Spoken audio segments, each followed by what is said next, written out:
Welcome to Legacy Conversations, a channel where we preserve military memories and history. Greetings, folk. Dag sê. Thank you for joining me here for a very quick one. Koos and Rebecca have graciously invited me to leave you a link, wherever we put the link, to my Buy Me a Coffee page. Yes, please, if you're happy with the edit of this, or if I occasionally host a video, I'd appreciate your feedback and or you buying me a coffee, a beer, a glass of wine, or even maybe a small whiskey. But I'm going to categorically state, for the Legacy Conversations where this gets used, all that money is going to be reserved for a very special project, of which you will hear all about soon. So thank you very much. I do appreciate your contributions. Thank you, Donkey. Bye.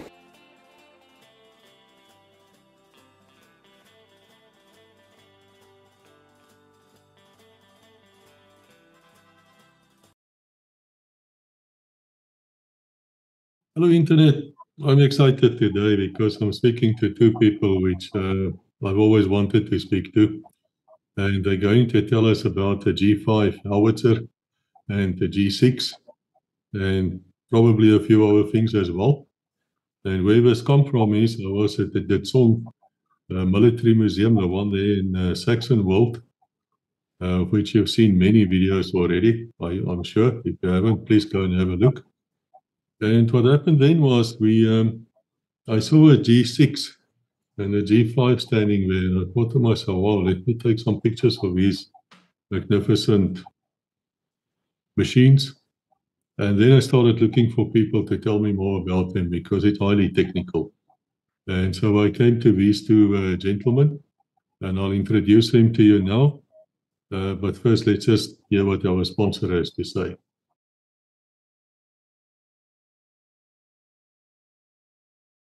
Hello everyone, just a short announcement, won't take much of your time. People have been asking me, how can you assist the channel? You know, we've been going on now almost 4 years. We've recorded almost 1,000 videos and we were fairly successful. We are close to 4 million views and we are very close to 1 million hours of being watched. So we've done a lot to boost the image of the SADF and the SAP. And we will carry on doing it for as long as possible.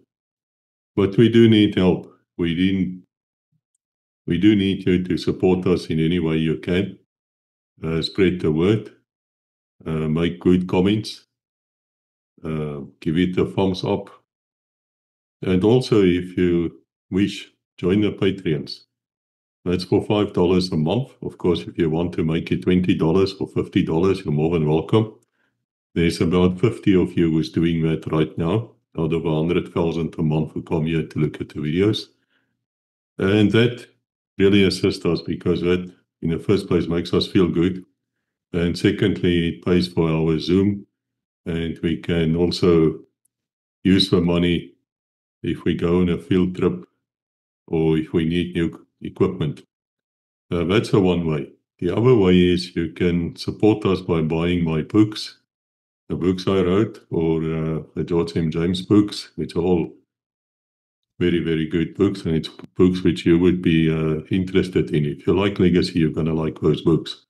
So we created a brand new channel on YouTube where we discuss only the books, and thus we're leaving the legacy channel alone just to do the military stuff and police stuff and tell stories. I will leave the links for Patreon as well as the new YouTube channel. I'll leave it in for you in the description. Thank you. Let's get back to the video. Our first guest today, or actually both of them because they're going to speak to us at the same time. But the first one I want to introduce to you, and gentlemen, you are very welcome. Thank you for being here, is General Koos Bom Laubscher. Now, for you who don't understand the word bomb, that's Afrikaans for bomb. In English, same thing. I'm not sure where the nickname comes from. General, very welcome. Thank you, sir. Can you tell me how was your career in the army? Yeah, just a bit of background, please. Of course, thank you very, very much. I really appreciate the opportunity by way of our talk to inform you about the nature of our artillery through the years. But starting with myself, I joined the Defence Force in January 1968. No, sorry, that's when my artillery career started. I joined the Defence Force in 1964 after I have done my national duty stint in 1963. I graduated at the Military Academy at Saldanha with a BSc military degree, and then followed my artillery career for the next more or less 30 years.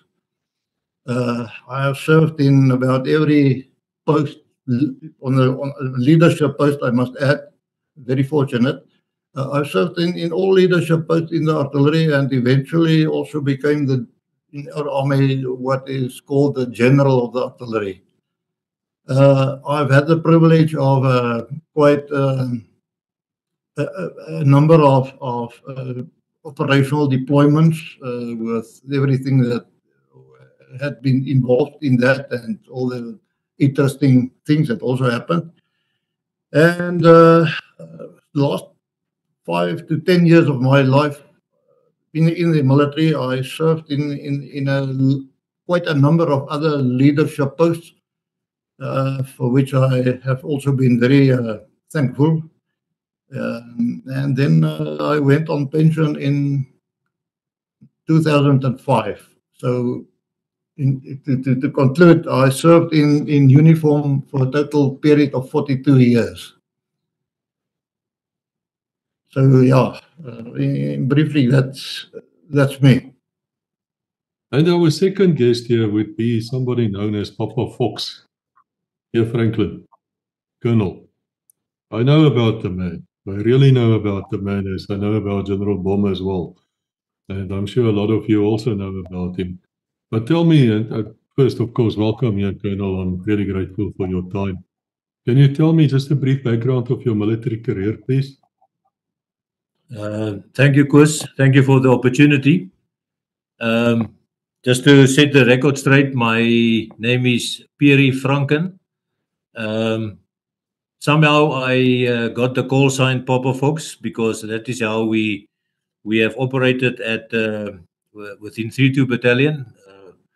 The Papa Fox is just my initials, PF, and it eventually came my call sign because it was frequently heard over the radio. I started my military career in 1978 at 4th Regiment, and since then my mentor was the person on my right-hand side, which is General Loubser.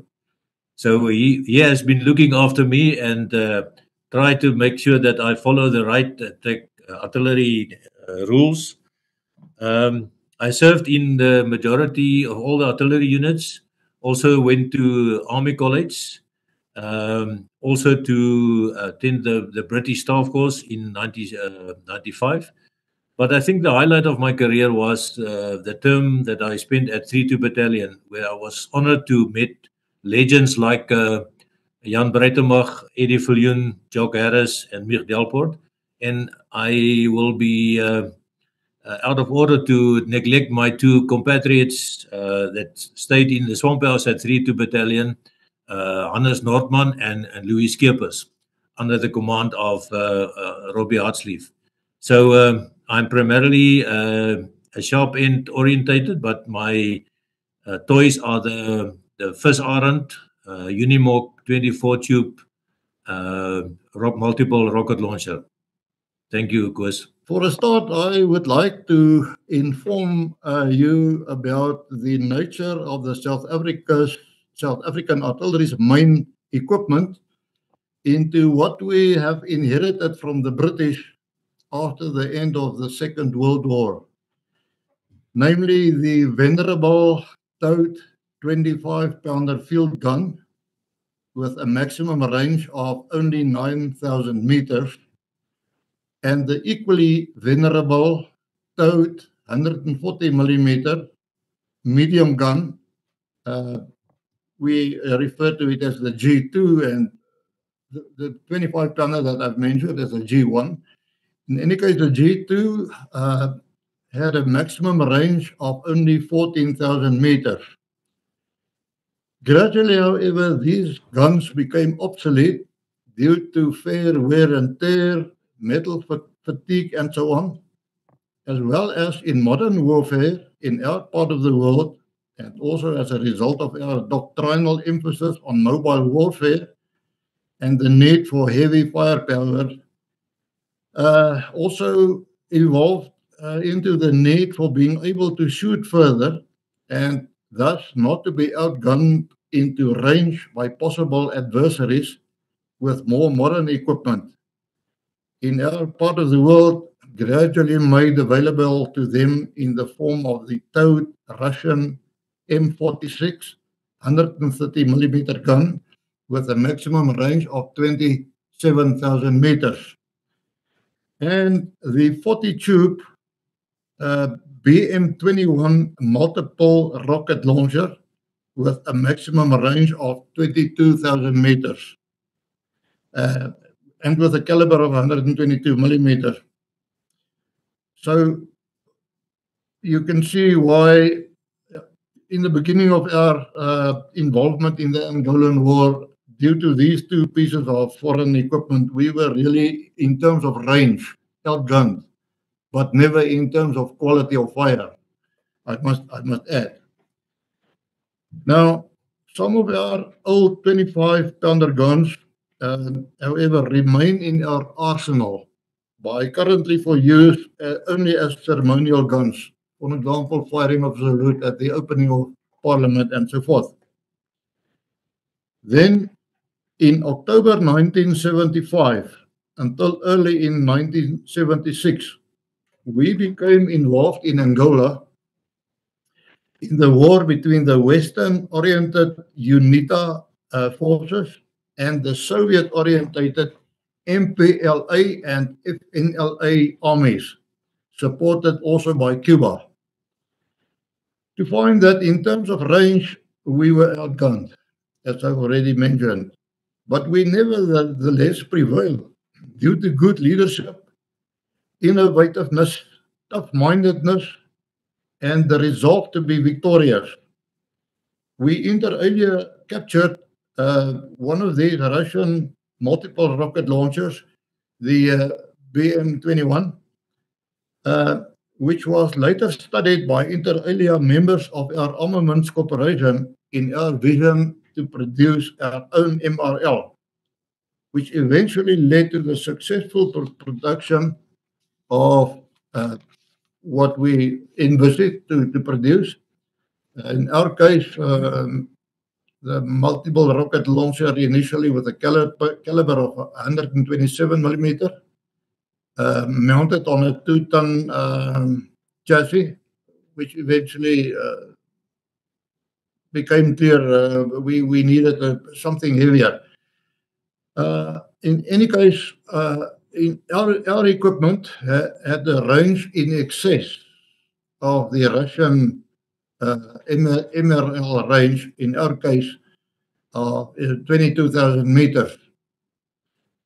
Then early in the 1970s, we also started to design and produce a towed 155 millimeter gun, eventually called the G5.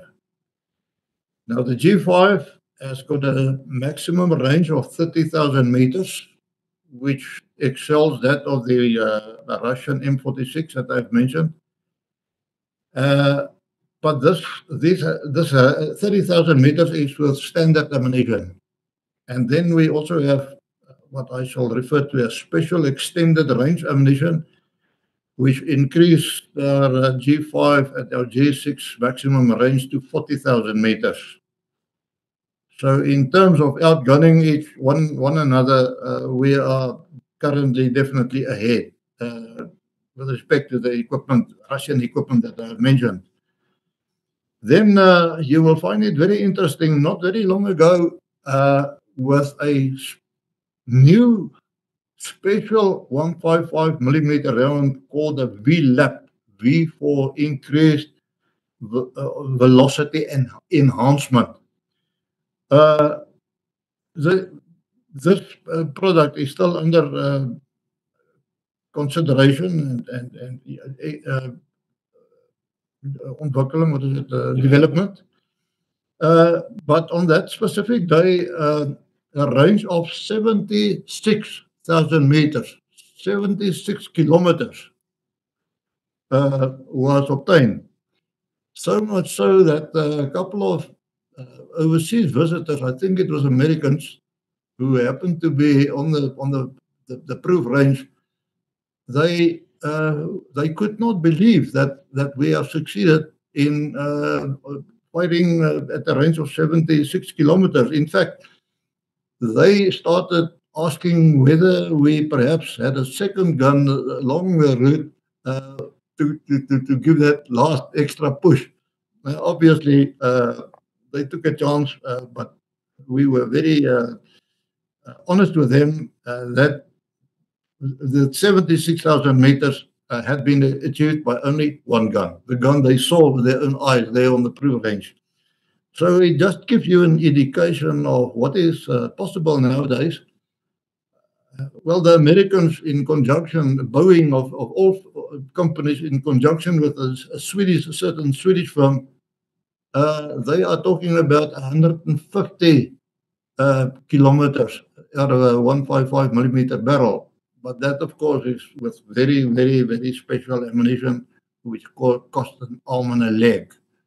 So cost is important when one make a decision on the type of ammunition. Even our ammunition is quite expensive, but the quality is there. Good. The next point I would like to share with you is that we had the fortunate experience of using a very high quality range of ammunition on our 155 millimeter guns and also on our rocket launchers. And what makes it more special is that the ammunition that we have been using during wartime and currently during training is in all cases ammunition that have been produced locally. So we are very proud of the absolute quality of our ammunition. So yeah, we have thus maneuvered ourselves to a position of being able to outgun the aforementioned Russian equipment. Now, during Operation Protea, used for the first time in operations, our G5 was also successfully launched in August 1986 during Operation Alpha Centauri in Angola. Then, concomitantly, we also designed and produced our own self-propelled 155 millimeter gun, namely the G6, which underwent its final field trials in 1987. Shortly afterwards, a fairly large number of G5s and G6s, together with our locally manufactured high-quality ammunition, started to be acquired by a sizable number of foreign countries in order to enhance their own artillery heating power. I am also proud to say that the quality of ammunition locally produced for the said 155 millimeter G5 and G6 equipments, as well as our 127 millimeter rocket launchers, is of the highest quality in the world. It does not only satisfy us, but also other users in the rest of the world. I mentioned the quality of ammunition because there is no quicker method to undermine an army's morale than to supply them with inferior quality ammunition. That is one of the reasons why the Italians, with due respect, during World War II, failed miserably. They were supplied by their own government with ammunition of inferior quality.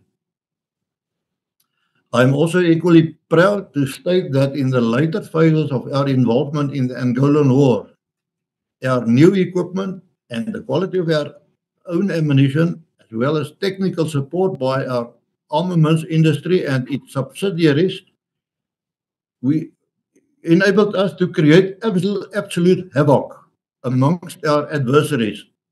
So much so that our artillery, as opposed to what had previously been regarded as a supporting arm to the infantry in armor, had evolved into a combat force par excellence. Given the range capability of our G5s, our G6, and our rocket launchers, our artillery truly has the ability to move devastating fire over large distances without the need for constant redeployment. We thus have introduced an exciting and new capability in our doctrine of mobility in the form of devastating fire. Or to put it in other words, to maneuver devastating fire. Just to give you an idea, with a G5 or a G6,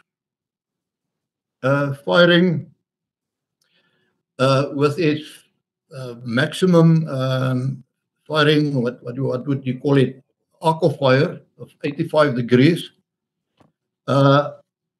give us the ability to cover an area of 1,490, let us say 1,500 square kilometers without any redeployment. So that just gives you an indication of the firepower that we have at our disposal, high quality firepower, and how we can dominate, really dominate a very large portion of terrain. Then a couple of notes about the development and the production of the said new equipment. In the early days, as a temporary stopgap, we acquired a number of 155 millimeter guns, which we dubbed by the term G4s, from Israel. They produced the G4 in their country, but it is actually a derivative of a Soltam company in, I think, in Finland. So the Israelis produced the G4 under license from Soltam in Switzerland. Then we started doing training on the G4s. I inter alia produced the first and only gun drill handbook in Afrikaans. I still have it in my possession today. Up till that time, we always had to work on English textbooks. But the reason why I took the task to write this book in Afrikaans is the book, the handbook that the Israelis provided us with, together with the guns, were in such bad Israeli English that we ran the risk of getting accidents due to misunderstanding of what actually applied to the guns. So that is the reason why I drafted a user-friendly Afrikaans handbook for the first time ever. It's one of my rare, nice possessions until today. Then the G4s also saw operational deployment in one specific operation in Angola. A very nice gun, actually, firing very accurately. But we picked up problems with towing these guns in bushy terrain, and especially when the trail became sandy. The platform on which the gun turns with its wheels start engaging the sand, and then we had to find a solution. At this point, I think I must ask Perry to describe that solution. Very, very interesting. Thierry? The solution that was provided actually came from a low-ranking person. He had a funny nickname. I don't want to mention it now, but there was a high-ranking group with technical people and engineers to solve this problem. And this troop was sitting there in the gun park, the hangar, and he was drawing the attention of the Sergeant Major John Bolter, to say, Sergeant Major, I have the solution. The Sergeant Major said to him, hey, shut up. Let the old people and the clever people discuss the solution. And then this high-ranking delegation left. And then the Sergeant Major went back to this troop. He was one of the maintenance guys in the hangar. And he asked, he said, okay, my son, what is your solution? He said, Sergeant Major, it's very easy. Let's take the wheel of the gun tractor, and we, instead of the rim facing with its, let's call it, with its gap towards the gun, we turn it outside so that the rim gap is now facing outwards. So immediately you win that width of the tire to the sides of the previous gun, the previous tires, and you have the increased height that will decrease the damage of the firing platform whilst traveling in these dirt roads. This troop's name was Pipitol, but that you can maybe cut out. But for me, it was just a lesson that I've learned, that sometimes you must listen to the low-ranking people, because they have very simple but very practical solutions. So that is my short input on how sometimes you can solve a very apparently highly engineered requirement, whatever, by a simple solution. Yeah, the next input regarding the development of our own equipment also has to do with Israel. We hired a battery of a Russian M46 130 millimeter guns from them. Now, the Israelis apparently captured these guns in one of their previous wars with one other Arab country, I think in the 1973 war, or the 6-day war, in one of those wars. So we then started training our people on the 130 millimeter guns, but we never used them operationally. It never became necessary. Now, eventually, these guns were handed back to the Israelis. Remember, I said we hired it from them. We never bought it from them. And then that was the last we ever had something to do with a 130 millimeter. Apart now, of course, it was used by our opponents in the Angolan war. I think they stuck with it 130 millimeter even until today.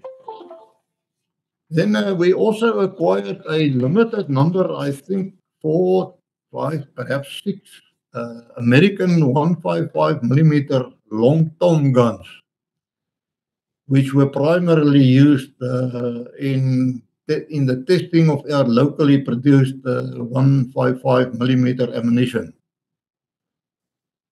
What happened to them eventually, I don't know. I have not seen any one of them ever again. Maybe they've been cut up for scrap or whatever. But we never did training on them.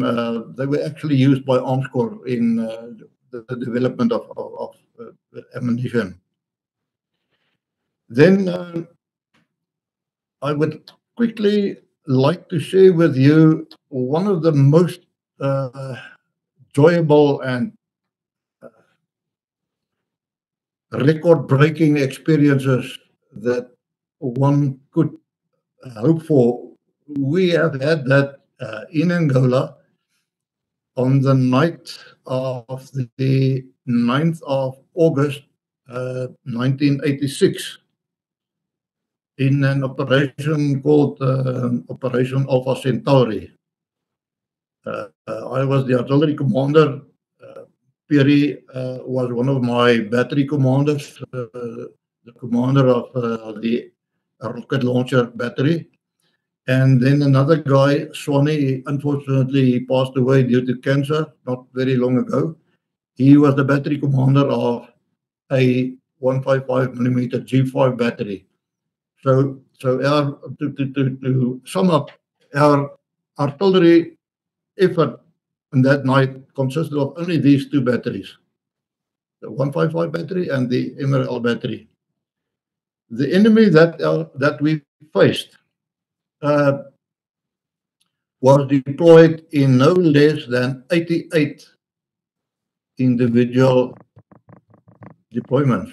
So we were faced with 88 targets spread over quite an area to protect a town called Quituquanaval. So the challenge was, how does one attack 88 targets with only 2 fire units? Not only attacking them, but attacking them simultaneously. I wrestled with that issue until my right brain told me about a solution. The solution was actually very, very simple. When you fire a gun, you get a natural dispersion of rounds on the target. You can do nothing about that. That is one of the lessons of nature. It applies about everything. If you look at take a number of people together in a room, a small portion of them, financially wise now, might be very rich. A small portion of them, well, they can barely make a good living. And the majority, so. That applies to money, it applies to intelligence, it applies to about every human endeavor, even the dispersion of rounds on a target. When you look at the picture that Perry will send you, you will see there what, in our case, what the dispersion pattern for a rocket launcher or a G5, G6 looks like. So what we have done is we sat down, I think 3 or 4 days, first converting, no, before that, I flew to Pretoria to get more information about enemy deployments. And I went to an organization at Waterkloof Air Force Base called Afrikaans Geelvis Gesamentlike Lugfoto en Inligting Sentrum, in English JARIC, Joint Air Reconnaissance and Intelligence Center. Very secretive setup. In any case, I flew there the day, and I thought, well, they could tell me, no, you're not welcome to enter our very secret area or whatever. But I was determined to get an answer. Well, I was very surprised. When I arrived there, they opened the door for me, and I said to a young lieutenant behind the counter, I said to him, I'm here. Can you perhaps provide me with the latest air photos of the Quituquanaval area, not older than 14 days? He said, yes. Within 5 minutes, I had what I was looking for, but not in the form of photos. In the form of photos that they transferred to a map. So it's called a photo map. And on this photo maps, on my flight back, I had a lot of time to spare. I was flying back on a kudu. Took about 4 days. Very slow. In any case, I had enough time to study this map. And that is where I started counting the individual targets, and I arrived at 88. So my right brain told me that the solution is easy. Apply these natural distribution patterns of the two types of equipment apply these patterns onto these 88 millimeters and strike the patterns in that rather strike the enemy with those patterns. And that's exactly what we then planned for. We sat for a couple of days converting all these indicated targets into 8-figure grid references. In other words, every 8-figure grid reference gives you an accuracy of 10 meters by 10 meters. And we moved into Angola under a cloud of secrecy. All the way here from our local units, the equipment were disguised, and my instruction to the relative commanders was, you only move at night. Not even the South African population should see the convoy and come to conclusions. And it worked very well. So in the end, we entered Angola under a cloud of secrecy, which was in my opinion, very, very, very important, especially taking into account the capability of the Angolan Air Force with Russian equipment, Russian pilots, Cuban pilots. They could be a threat if we would be detected wherever we would deploy. In any case, we moved in under a cloud of secrecy at night and so on. Eventually, the 2 batteries were deployed, and Eddie Viljoen, myself, Piri, and Swanee, the guy that unfortunately passed away, the battery commander of the G5, we took also under the veil of secrecy, late afternoon, we took up our position for what is going to happen now. Now,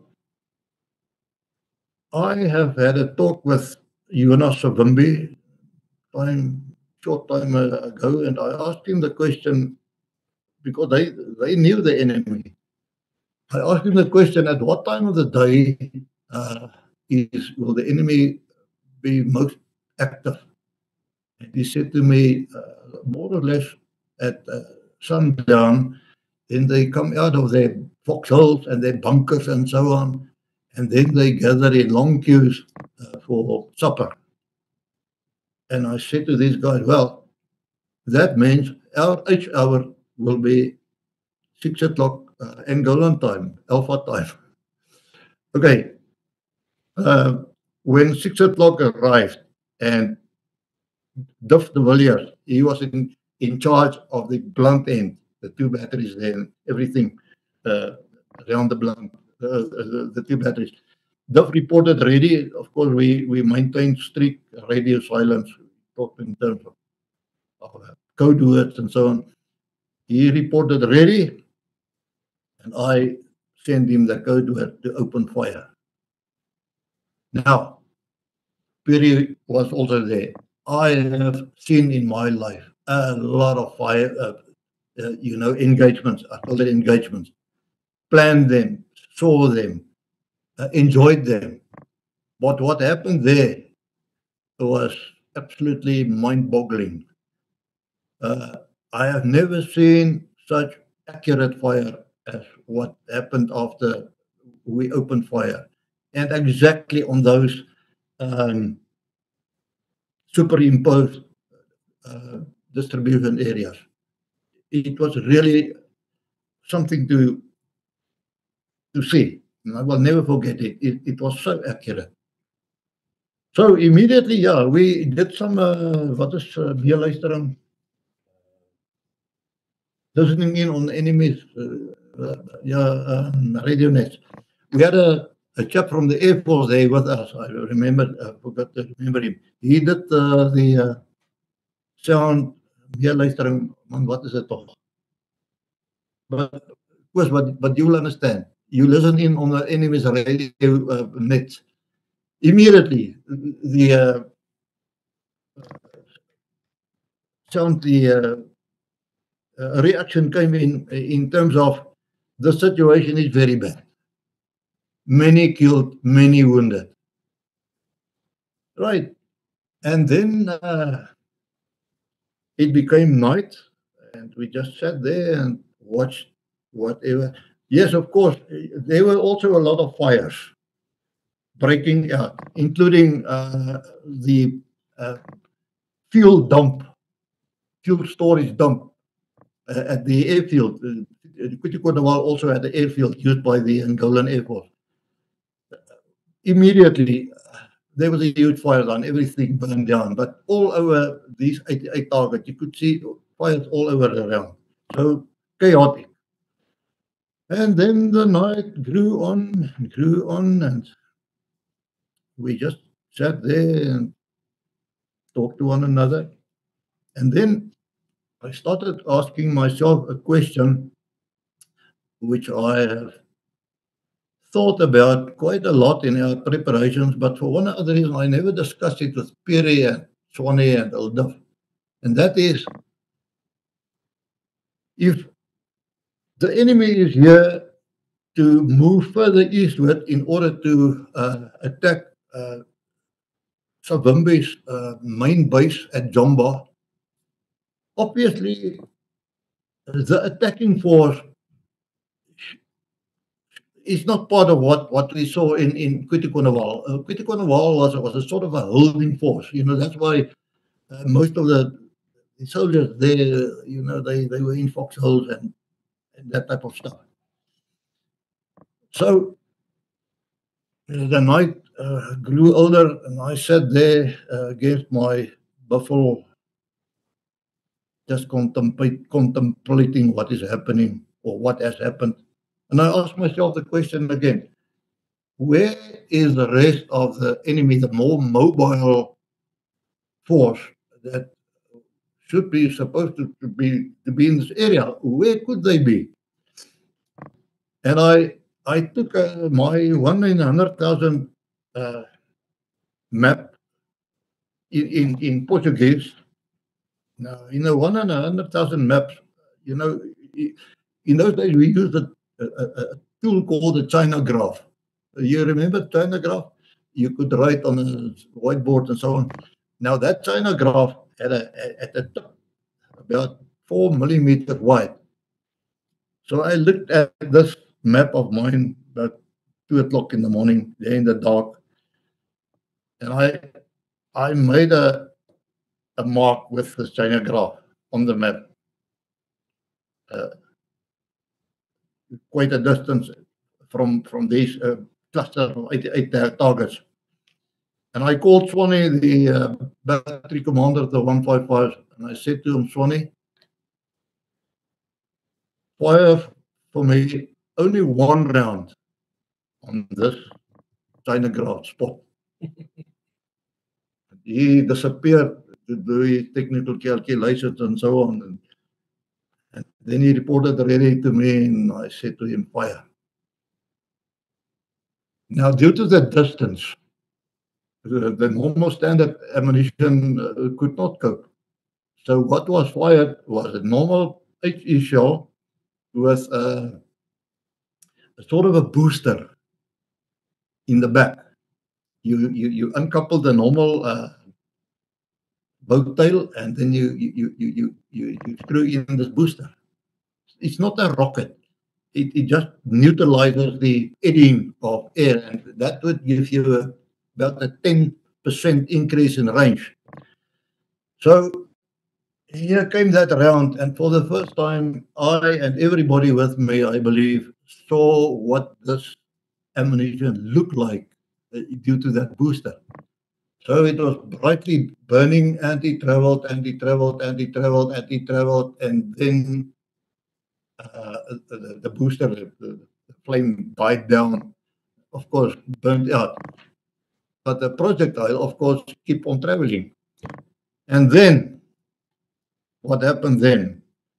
I can't describe it in other words as all of a sudden it looked like a volcano. Yeah. It looked like a volcano of flames and sparks but huge and voluminous. And I said to them, we have struck the ammunition dump for the offensive.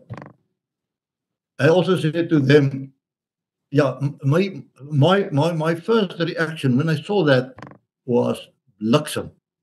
I'll never remember that. And then, then I said to them, do you realize we have just obliterated the enemy's planned 1986 offensive? Not the target, the offensive. Because my experience told me there are a lot of enemy formations assembled there with all the equipment and logistics, etc., etc.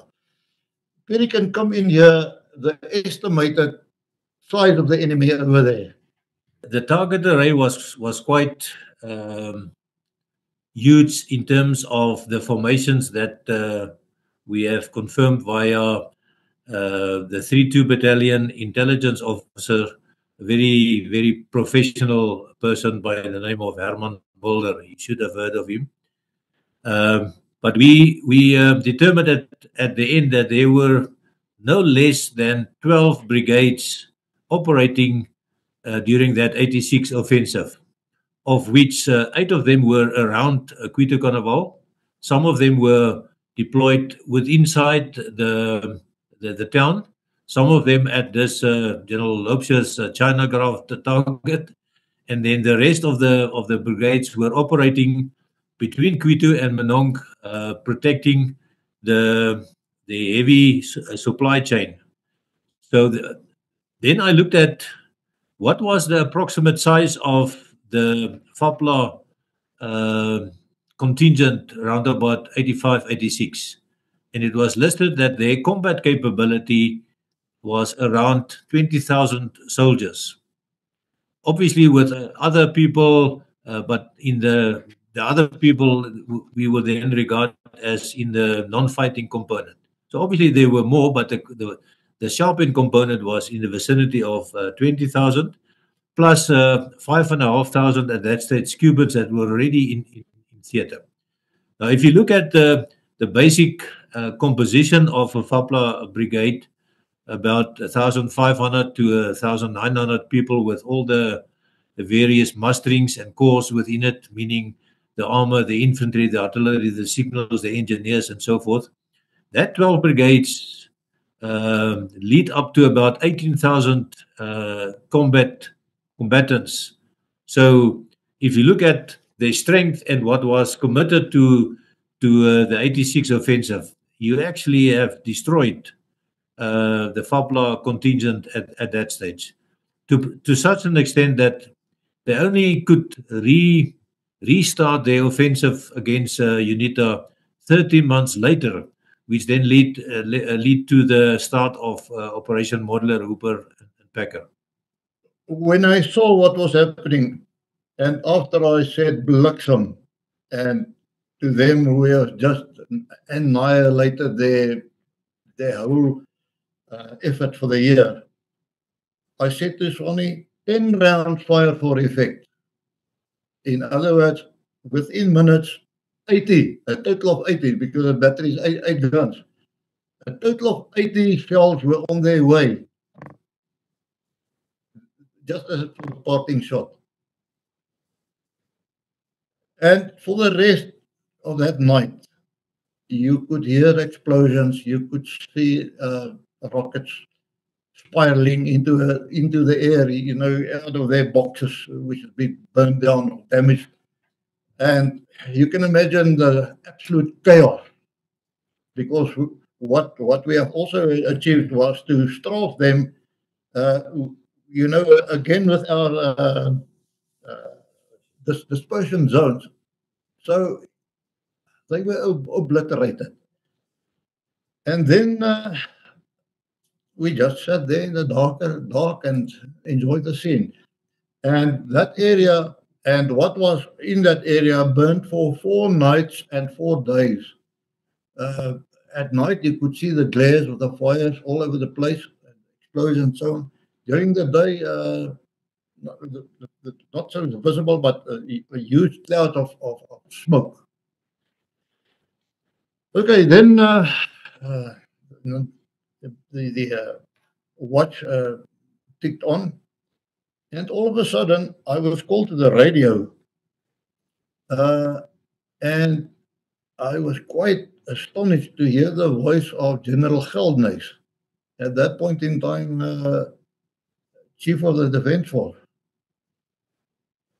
And he said to me, and I was actually agitated, because now he spoke to me in plain language, whereas up until that time we worked with code and signal security and so forth. And he said to me, I'm worried about what is going to happen to you guys tomorrow morning, because the Angolan Air Force is going to attack you.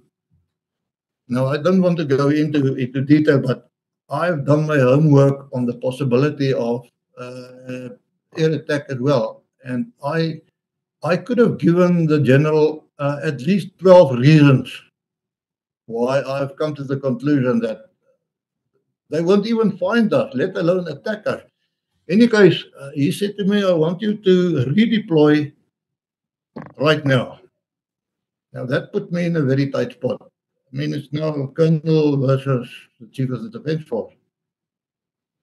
And I said to him, I cannot do it. I was very careful with my words. Actually, what I had in the back of my mind is, no, I won't do it. But, you don't play with the lion's tail when it's not necessary. So I said to him, no, I cannot do it. And I had my reasons. And then the radio went silent. These guys, they sat there in the dark with wide open eyes watching this scenario. And then he came back for the second time with the same instruction to me. And for a second time, I said to him, no, I can't. And he became agitated. I could hear it in his voice. And he came back for the third time, and then the radio went silent. And the next evening, I got a message, the general wants to speak to me. I thought he's sitting in Pretoria in his headquarters, talking to me over the radio. So I was given a location of where to find him, and then I discovered, no, he's somewhere in the bush here. I thought he came in with a chopper or whatever. And Eddie Viljoen and myself, we got into the Buffalo and we started driving to where this general finds himself. I thought I was going to talk to him or he to me next to a chopper or, they're under a tree. Not that. There was a big tent set up with lighting inside. I heard voices. I thought, what the hell is going on here? And then I stepped into the tent, and to my utter amazement, this was a long tent. There at the head, there was General Geldnys sitting on his chair, and on the sides, about every admiral, general, colonel in the army, in the air force, and the navy, they was there on the sides. So obviously they flew in C-130 perhaps to be there and to follow the operation, which they apparently expected to last for a week or two. So I think they were very, very frustrated and caught off guard when this it became known that no, this operation is over. It's over since last night already. So there I stood, dirty, smelling, dusty. What happens to one there in the bush. And I salute the general, and I just said to the other guys, "Goeienaand, here. Good evening, gentlemen. I didn't venture to meet each one another. And then General Gelney stood up, very aggressive. He pointed his finger at me. He said to me, if the enemy attacked you guys the next morning, I would have court-martialed you. Now, you know, this is really serious stuff. But, and then he sat down. Ek gaan dit nou Afrikaans ook sê. Die vyand julle die volgende oggend aangeval het, dan het ek jou gekruis geraak. No, I was not impressed with him. I must say that in confidentiality. Is he now playing showmanship or what is his story? But I just stood there, and as I've done on other occasions also where people confronted me, I decided to say nothing. That was always my strategy. By saying nothing and remaining silent, you actually disturb their balance, because they don't know what you know, they don't know what you think. But then I decided, after contemplating for a minute or so, this time I'm going to say something. And I said to him, General, thank you very much, but I think I have made good decisions. I mean, this is now really playing with the lion's tail. And then he said to me, ja, Koos, jou bliksem, kan ek vir jou koffie aanbied? And that broke the whole thing down. But between us, I never partake of his coffee. So, yeah, an adventurous night, and a day or two after that, I will never forget that. But to come to conclusion now, what we have demonstrated that night is the absolute power, artillery power that we have generated in our army by achieving such results within less than 40 minutes. I'm now not talking about firing continuously for 40 minutes. It's a, you know, a good attack, and then after some while, got some loose shots. So to sum up, in less than 40 minutes, we exterminated the enemy. We destroyed their whole 1986 planned adventure. And the rest of the army, the rest of the defense force, obviously took note of the power that we now have with our modern equipment. And so also, I believe, the rest of the world. So, in conclusion, we are immensely proud of our current artillery power. Our artillery evolved in into a proven combat force of its own.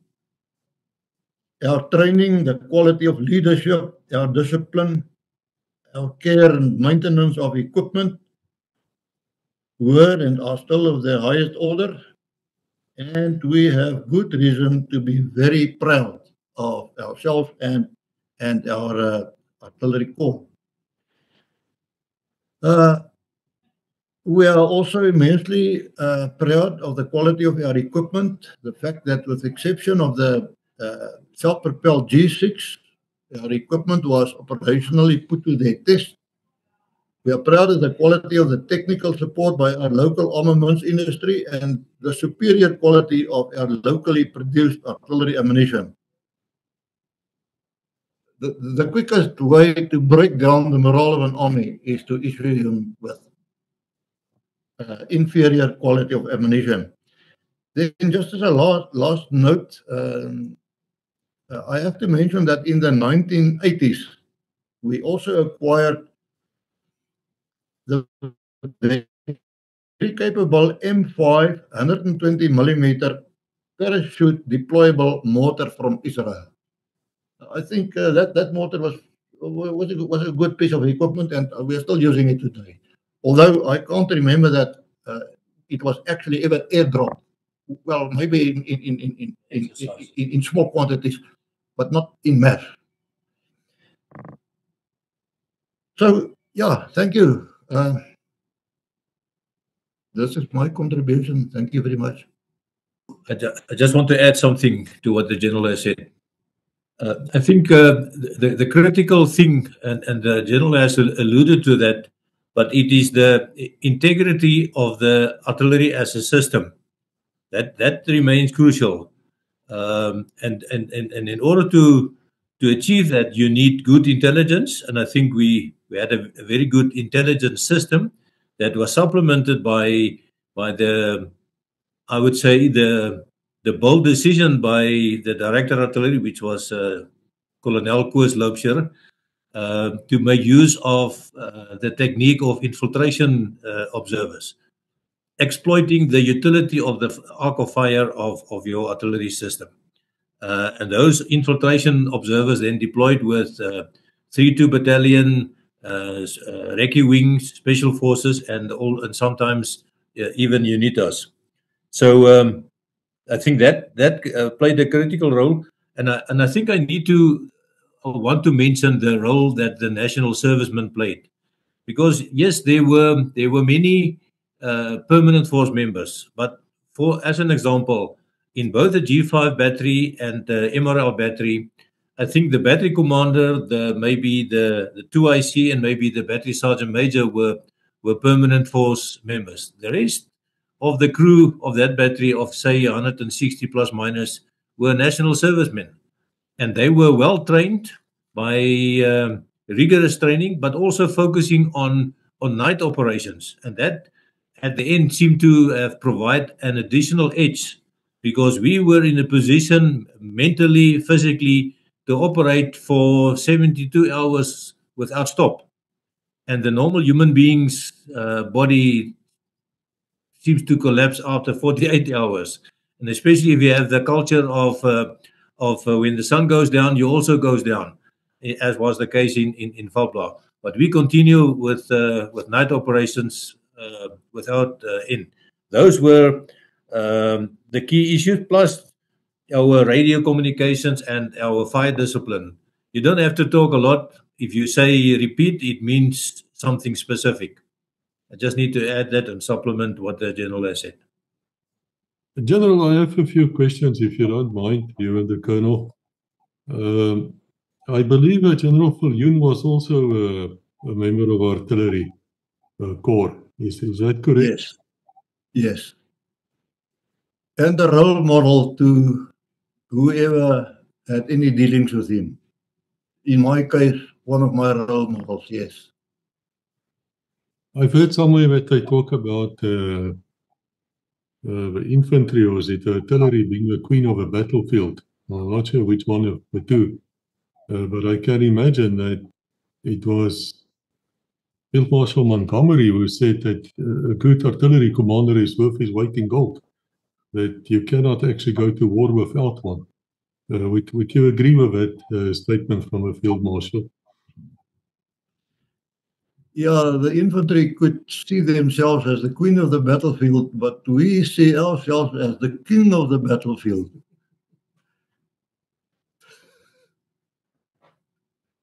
Well, we can understand why.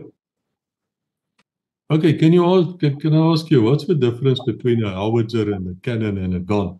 And what terminology do you actually use in the army, or should we be using?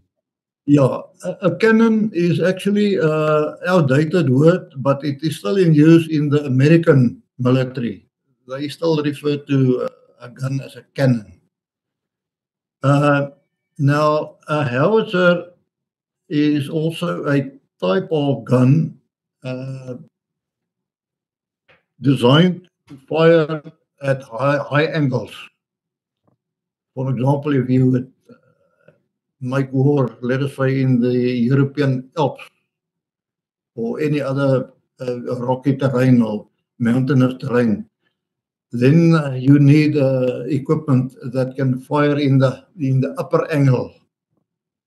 Whereas if you would, for example, have to use a G5 in that role, it would be very, very difficult. You would have to do something to the gun or up, raise it from the ground, that type of thing.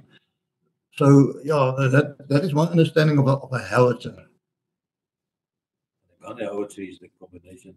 Yeah, donkey Perry. Then you get also this breed of a gun howitzer. The 25-pounder, for example, commonly also referred to as a gun howitzer because it is fairly easy or relatively easy to dig a gun pit, for example, and put it in there, so that it can fire in the upper angle, as the British also used to call it. But with the larger guns, very difficult. We use the word gun and not howitzer any longer. It's a foreign word.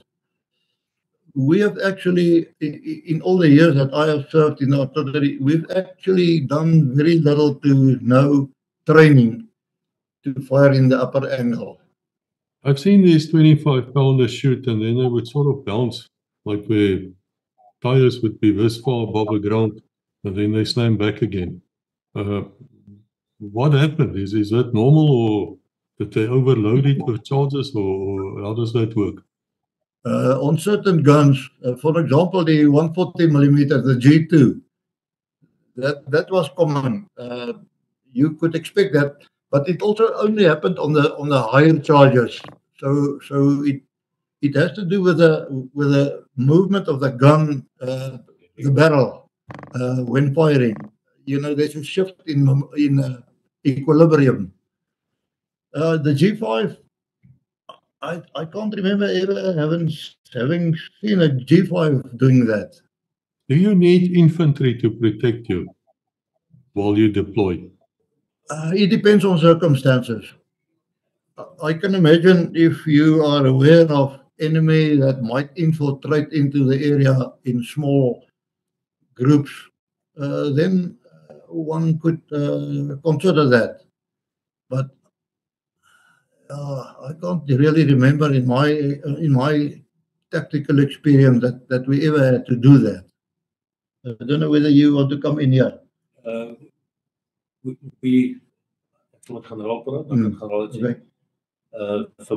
Modular, Hooper and Becker, they were normally a 3-2 battalion platoon or company with an air defense component attached to it to provide the protection because of the FAPLA forces roaming all over the place. Yeah. So again, it depends on the circumstances and availability of additional manpower. How long will it take a trained gun crew from the moment that they unhook the G5 until they start shooting? It is a matter of minutes. 5 minutes, 10 minutes, perhaps. It depends on circumstances and how fresh the troops are. A 155mm projectile weighs about 47, 48 kilograms. It's more than a bag of cement. So physical fitness in our corps was very, very important. To handle that amount of ammunition that you will normally use in engagement and having to manhandle all those the shells, it is very, very, very hard on the body. In fact, I was sent to the operational area during Operation Modular once by the Chief of the Army to investigate an premature on one of the barrel burst. In other words, we call it a premature on one of the G5 guns. And when I arrived there on the scene, it was a horrible scene. The gun in which it happened stood there with a broken barrel. From the recuperator, the system that absorbs the energy, was damaged. White foam mixed with blood was dripping on the floor. There were human tissue all around on the gun. It was a horrible scene. The guys, the other people, they were just sitting there, and you could see their morale is now gone. So I did my investigation there, and it very quickly became clear to me what actually happened there. Because when I entered the gun position, the first thing that caught my eye, beside now this damaged gun, was lengths of cordite strewn all over the place, but to the front of the gun. So it was obvious that these pieces, like long vermicellis or macaronis, they were blasted into the area. And I gathered the people who tell me more, and then I discovered that during the night they were firing very, very, very heavily during the night. The gun crew obviously became very tired handling this ammunition and so on. And the number one of the gun, who is supposed to check everything before round is fired, also he was tired. So what happened is, in his spite of tiredness, and the same to the rest of the crew, they loaded a charge bag with these cordite pieces in it. They loaded the charge bag, and then they fired the gun. Normally, you first load the projectile by ramming it into the bore, the loop, and then follows the charge bag, and you close the mechanism at the back. So in their state of utter tiredness, they forgot about the projectile. So they loaded the charge only. So when they fired that gun, that charge took fire, and it simply blasted all over the area.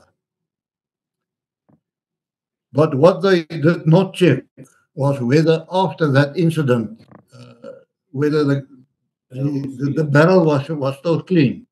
And obviously, a certain amount of cordite remained in the barrel.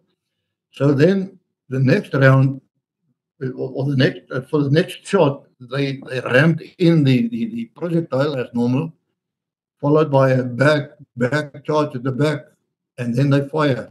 And the friction between the projectile and these pieces of cordite obviously resulted in spontaneous combustion and spontaneous explosion. So that was my conclusion, and in my report afterwards to the Chief of the Army, I recommended that Arms Corps be requested to simulate this incident, which they did. I was not there. I don't know how exactly they did it, but the report came back from Arms Corps that yes, that is exactly what has happened.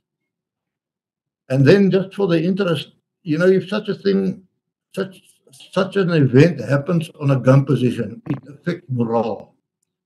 So what I also encountered there was obviously a very, very, very low state of morale. And then it became late, it became dark, and I said to the staff officer who accompanied me, a guy called Vesey on the West Station, I said to him, Vesey, we are going to stay on this gun position tonight. Because I knew, according to the plans available to me, I knew they would be firing that night again. I said to Wesley, the two of us, we are going to stay here and we are going to join the gun crews. I on a gun and you on a gun. And let us assist these guys in order to make a contribution towards lifting their morale again. Now, this Wesley, he couldn't believe what he was hearing. Ek dink ek bloody mal. Remaining on the gun position, working, and then I got everybody together. And I said to them, this is going to happen. Now, I was a full colonel. And Wesley, he was a lieutenant colonel. And I said to these guys, this is my finding, what has happened. I understand it, etc., etc. So please take note, don't let it happen again. But I want to remain here with you and the colonel as well. Any one of you point me to join your crew. And the same there. And for the rest of that night, we acted as crew members, handling the ammunition and whatever had to be done until the firing of the night was over. The next morning, I got everybody together again, and it was interesting to note that their morale has lifted. Especially, other thing is, during that same night, I ordered the gun to be removed from the position. Because I argued, the longer this gun in its state with, human flesh and blood and all that remains in the position, it's not good for morale. So that same night, we removed the gun. And as soon as possible, back to Pretoria for repairs and so on. Then there was also another premature on another gun, another battery, a little bit later, and for the second time, the Chief of the Army sent me to inspect that as well. But fortunately, nobody was killed there, nobody was injured, for one other reason. And the reason for what happened there was the barrel became too hot. They fired a tremendous amount of ammunition and the barrel just heated up. So it was a spontaneous detonation. Then I talked to Armschool and I said to them, is there a possibility of you guys very quickly invent, buy, make, come forward with a barrel temperature gauge? Within 48 hours, the gauges were sent up. Now, the gauge then was used in industry, many types of industry. Simple infrared type of piece of equipment, which you attach to the gun, and it had a green and a red scale. Very, very easy to use, and as long as the needle is in the green, you can fire. Problem solved. Today it is standard equipment on the gun. In those days it was a part of the solution, it was a loose item. Well, Internet, we came to the end of this episode, and there will be another episode. In the episode to come, I've asked the General and Papa Fox to talk about logistics, as well as Gerald Bull, as well as the Canadian connection. Lots of things we're going to talk about in the second episode. I've learned a lot here today. I have to thank the gentleman. I did not know that one shell actually stopped the entire yearly offense. And then came the 80 hours, which of course sorted it out and made sure that it stopped. That's fantastic. Thank you, gentlemen. I really appreciate your time. And God bless until we meet again. Goed, as jy reg is, dan kan ons begin in Engels en jy kan die aanbieding doen soos jy lus is. Ek gaan nou stil bly. As jy sien ek begin so beduier om te weet ek wil iets sê, maar gewoonlik wil ek niks sê nie, ek luister net. Goed, ek moet jou net waarsku. Jy moet net die helfte van wat ek nou gaan vertel glo en die ander helfte vat met 'n knippie sout door. Hulle sê mos 'n goeie storie moet nou nie maak dat die waarheid inkom tussen 'n goeie storie en die waarheid nie. The The Ditsong National Museum of Military History was established during the Second World War, largely as a result of the fact that South Africa had made no attempt during the First World War to record its activities in that war. So, fortunately, when General Smuts became Prime Minister in 1939 and South Africa declared war, he made sure that our involvement in the Second World War would be recorded for posterity and for future generations. The result of that was the start of what was then known as the South African National War Museum. The museum was opened on these premises in August 1947, and at the time of the opening, Smuts said that the museum would serve as a memorial to what was then known as the greatest united effort our country had produced, which was the involvement in the Second World War.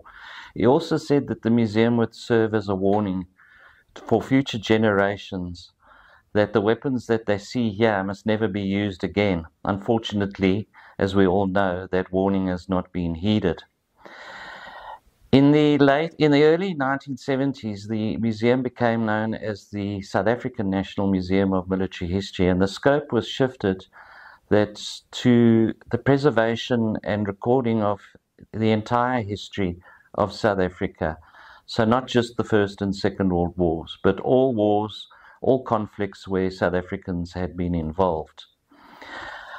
In the late 1990s, under the new dispensation, all the national museums were amalgamated, and the 3 national museums in the Gauteng province, this museum and the National Cultural History Museum and the Transvaal Museum, were amalgamated together to form what was then became known as Ditsong Museums of South Africa.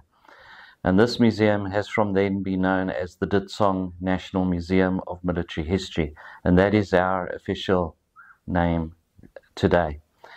We preserve, as has been said, all aspects of South Africa's military history, and the exhibits that you see here at the museum are not here to glorify war. The exhibits are here to show what can be done if necessary, and show that war is a sad thing. People die in warfare. We like to educate people that war is not a good thing at all. But we do acknowledge that people went and served their country. In many cases, they volunteered to do this, and many people paid the supreme sacrifice for their country. And we acknowledge that as well. And as such, the museum is also, we consider it home to all military veterans who have served their country. And many veterans associations, such as the MOTS, the Memorable Order of Tin Hats, the South African Legion of Military Veterans, and other associations such as the Gunners Association, the SAF Association, and the South African Armour Association also hold their respective commemorations here at the museum as well. The museum is open 7 days a week. The only 2 days that the museum is not open is Good Friday and Christmas Day. Our opening times are from 9 till 4:30 every day, Monday to Sunday. The entrance fee is 50 Rand. Subject to change, that's a minimum fee. There are other fees for scholars and for senior citizens. The facilities that we offer here at the museum is basically for everybody, not just for military enthusiasts. We do have a conference center here. We do allow for events to take place, such as conferences, meetings, events. You could have cocktail parties here. We've had many in the past. We also welcome children's birthday parties. They seem to be very popular here. And people are welcome to come with a picnic basket and sit on the lawn and, just take in the atmosphere, the garden, the tranquil surrounds that we have here at the museum. One of our facilities we have here is free parking. We do not charge for parking.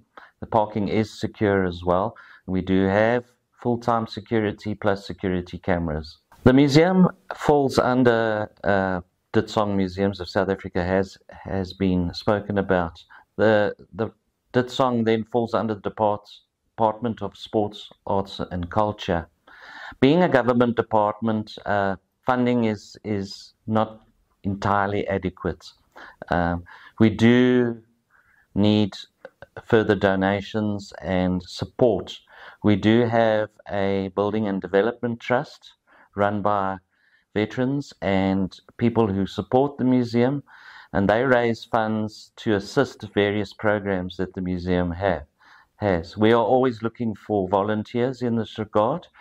Every quarter we have what we call maintenance days at the museum, where people come and help clean the exhibits and do maintenance around the museum.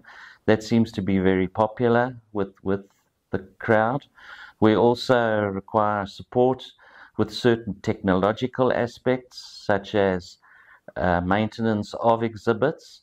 There are times where we don't have the technical capacity to carry out such maintenance. So voluntary support is always welcome here at the museum. We rely as well on donations. They can either be monetary, which would go towards the upkeep of this museum, as well as exhibits. And we look at exhibits that maybe have someone that was very important, medals or uniforms or what have you, or even other things such as badges, photographs, even documentation such as diaries, letters that go into our archives. We do have a library here, one of the most substantial military history libraries in the Southern Hemisphere. It is open during weekdays, during opening hours here at the museum. People are welcome to visit the library or make an appointment to do research in our library as well. As the director of this fine establishment, we welcome everybody here to this museum. I look forward to seeing more and more people coming to learn about our military history and using our facilities. People are always very welcome here. Thank you for watching. Please like, subscribe, and ring the bell to receive notifications.